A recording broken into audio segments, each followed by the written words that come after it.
What bladders like and don't like is also really very particular to you. My bladder is quite a snob. It would definitely much prefer to have a coffee machine coffee, real beans, than instant.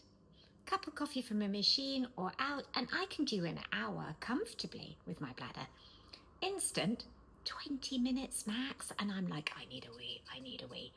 So if I'm at your house and you've only got instant, I'm going to politely decline and have something else. And then there's tea. Plenty people can go full stewed in a mug Yorkshire, but it's going to leave a stain because it's got that tannin. So you might be better with something a bit lighter like an Earl Grey, or no caffeine at all like a rooibos, or a mint. But watch out for some of the sneaky ones like the green teas. They've got more caffeine in than you might think.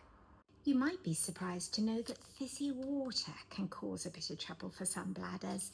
They think it's something to do with the carbonation process to give you the fizz that seems to upset the lining of the bladder.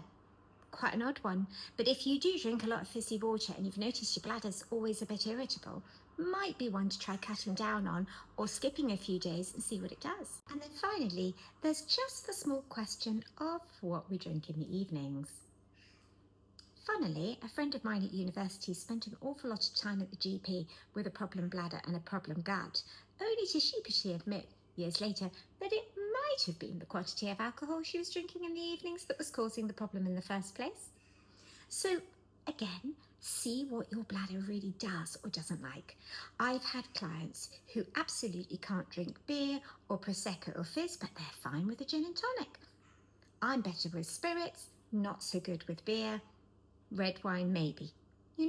Just try things out. There will definitely be something that your bladder doesn't like, and there will definitely be something sociable that it does.